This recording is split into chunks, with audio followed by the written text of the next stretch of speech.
is equal to voltage divided by resistance. And normally the voltage will be in volts, so 1 volt divided by 1 ohm gives us 1 amp of current flow. Now, 1 amp is actually quite a large current in most of electronics. So in this video, I wanted to use k ohms instead of ohms. So that will give us current in terms of 1 volt divided by 1,000 ohms, 1 k ohm, equals 1 milliamp. Now, a milliamp is a thousandth of an amp, but it is a unit that's much more useful in electronics. So let's now talk about voltage dividers. Let's presume I have a battery. And this battery is a 4-volt battery. And I want to divide this voltage into smaller units. And I can do that by adding 2 series resistors.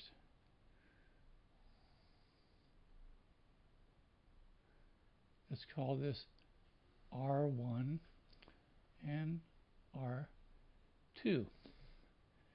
Let's presume that R1 is 2 k ohms, or 2,000 ohms, and R2 is also 2,000 ohms.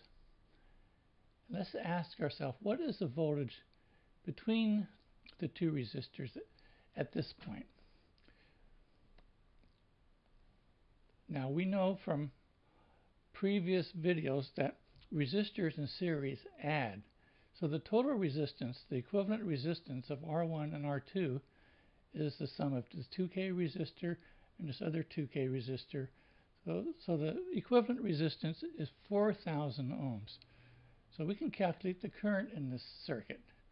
Current is equal to voltage divided by resistance. So we have 4 volts divided by the equivalent resistor, which is 4K ohms, equals 1 milliamp of current flow. Now, each resistor R1 and R2 have 1 milliamp of current. So we can calculate the voltage across R1 and R2.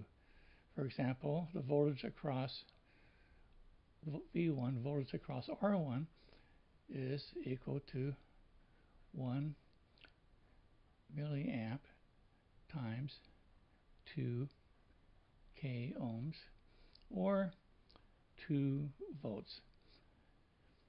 So we have divided this 4 volts into 2 volts across this resistor, and since the same current flows through the other resistor and it's of equal value, I have 2 volts here. 2 volts, 2 volts.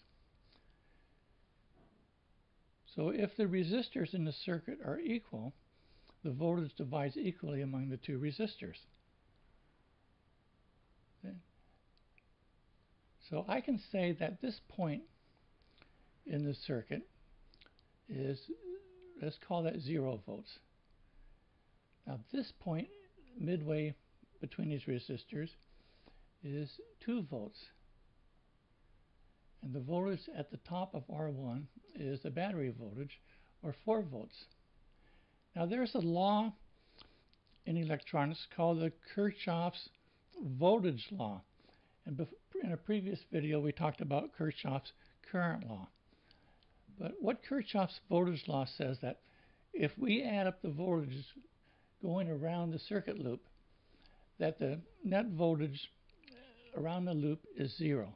For example, if we start at this terminal with 0 volts and we go up R2, we come to 2 volts. And there's another drop across R1 that's equal to 2 volts. So if we go up to the top, we have 4 volts. And then we come to the left, back down through the battery, and we come down 4 volts. So at the bottom of the circuit here, we end up with 0 volts going around the loop. Now let's do a voltage divider circuit where the resistors are not equal. Let's presume I have a battery across, again, two resistors.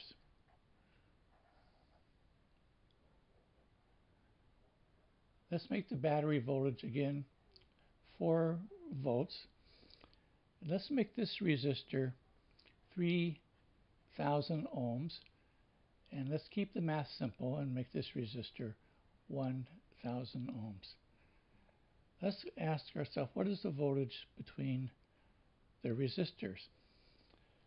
So we can add up the resistors in this circuit, since they're series, and get the equivalent resistor, which is 4K.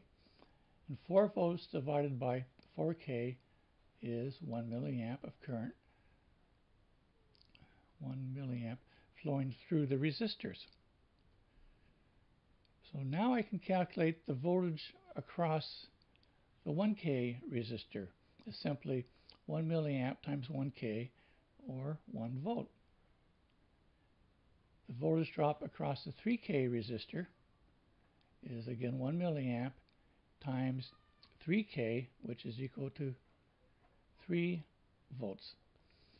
So if I have resistors in this divider circuit that are not equal, then the voltage does not divide equally. The bigger resistor drops the bigger voltage, and the smaller resistor drops the smaller voltage. If I want to calculate the power in these two resistors, I know that power is equal to current times voltage.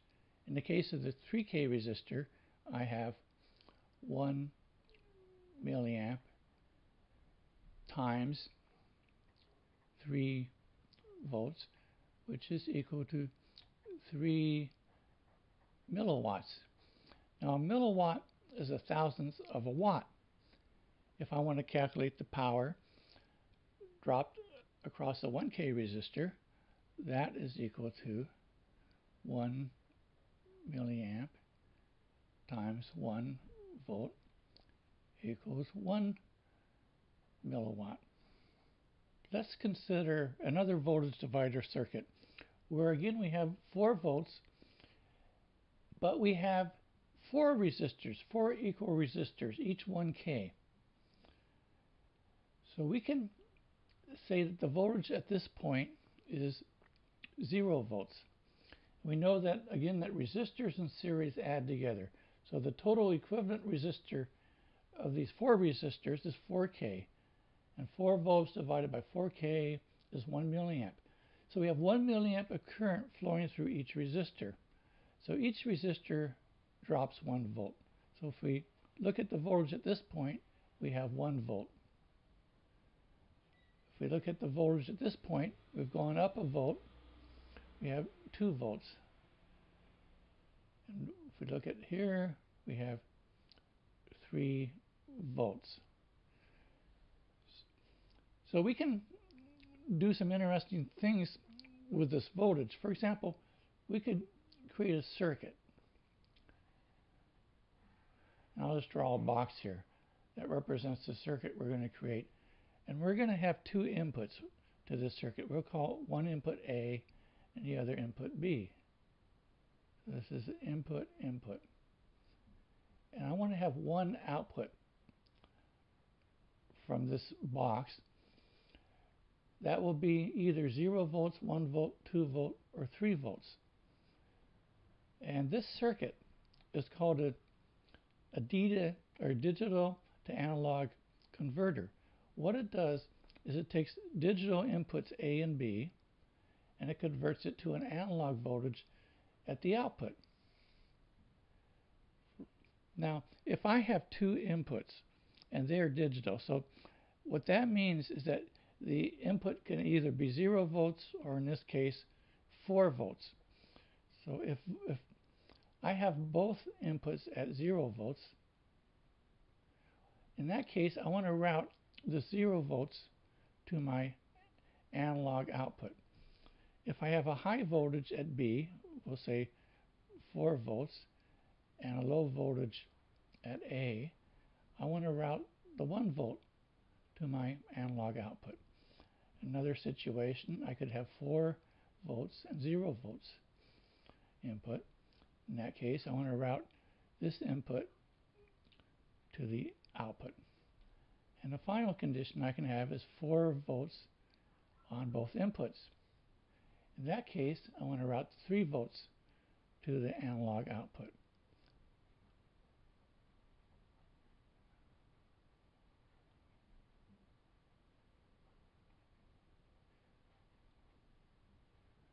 So in a future video, we'll determine how to design the circuit. But in this video, I just want to show you the concept that you can take 2 inputs that have 4 different conditions, and you can tap off 4 different voltages and send each one to an analog output. And that's called, again, a digital to analog converter.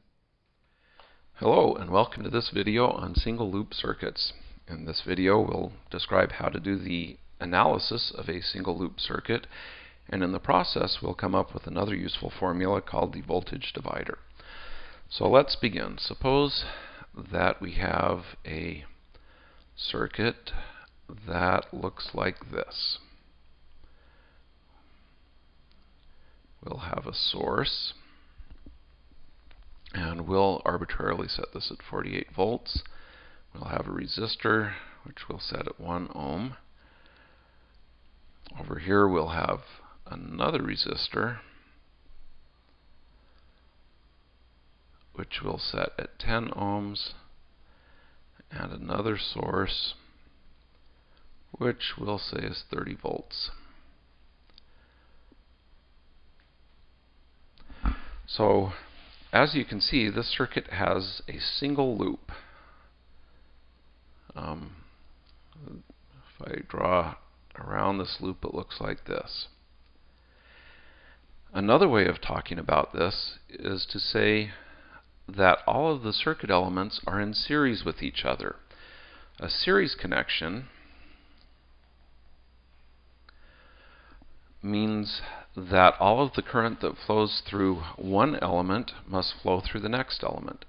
So for example, the 1 ohm resistor, all of the current that flows through this 1 ohm resistor, say like this, must flow through the 10 ohm resistor because they're connected and there's no other place that the current can go. Similarly, all of the current that flows through the 10 ohm resistor flows through the 30 volt source and through the 48 volt source. So this is a series connection. Okay. What we would like to do is find out what the current is that flows around this loop. So our goal is to solve for I. It turns out that once we know the current that flows through the loop, then we can easily find the voltages across the 2 resistors as well. Okay, so the approach we're going to use is we'll apply Kirchhoff's voltage law around the loop that I've drawn here in green. Now, to apply Kirchhoff's voltage law, we need to express the voltage across each resistor. So let's do that first with this 1 ohm resistor. If the current flowing through that 1 ohm resistor is I, and again I will be the current that flows through every element in this loop because they're in series, then the voltage of the 1 ohm resistor, I guess we can write it like this, V sub 1 ohm, is the current times 1 ohm. So the way we've drawn the current, that says then that this is going to be V sub 1 ohm. The voltage for the 10 ohm resistor, for this guy here, is going to be V10 ohm. It will be the current flowing through the resistor, which is I, times 10 ohms. So basically, this will be V10 ohms.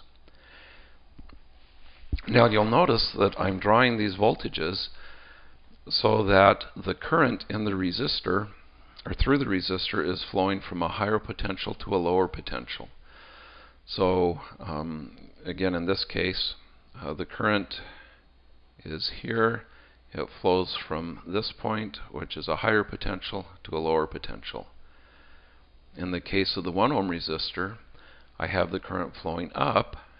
It's going up this direction. And again, I've marked it so it's flowing from the higher potential to the lower potential. So knowing knowing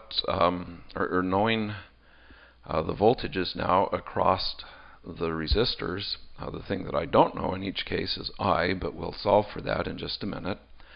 I can now apply Kirchhoff's voltage law around the loop, and let's start right here with the 48 volt source.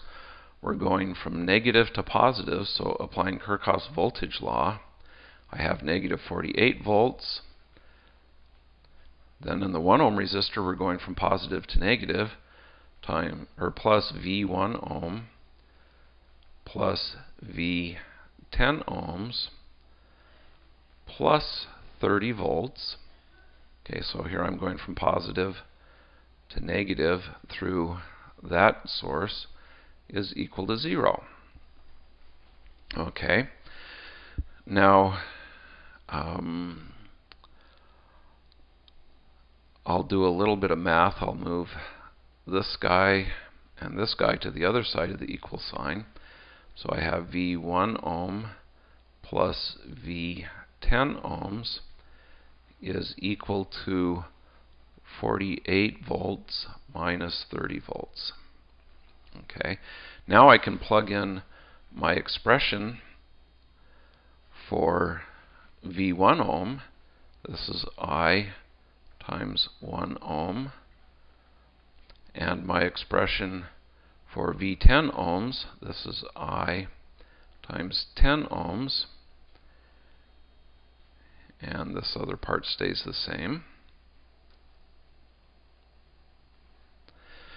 Okay, now I have an I here and an I here. I can factor both of those I's out to give me I times 1 ohm plus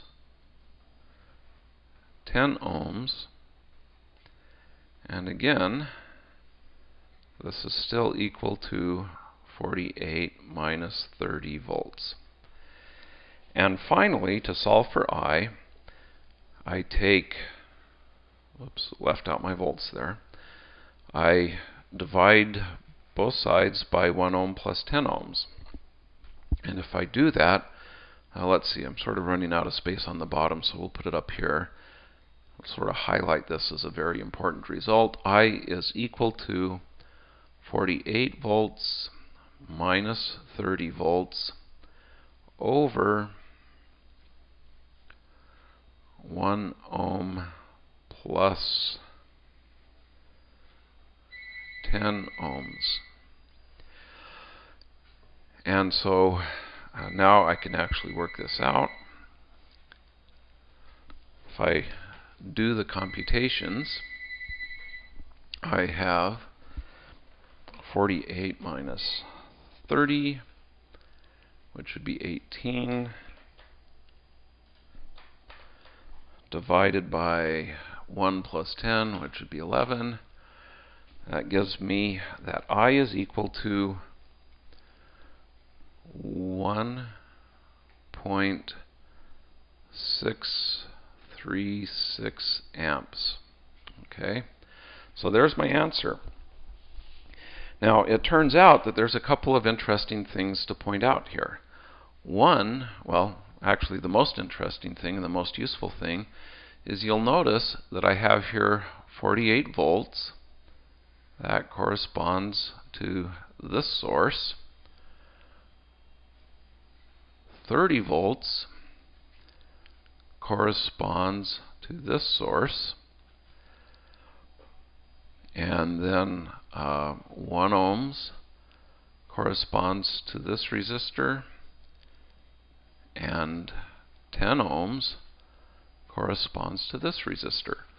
So what I actually have here is, on the top, I have the algebraic sum of the voltage sources,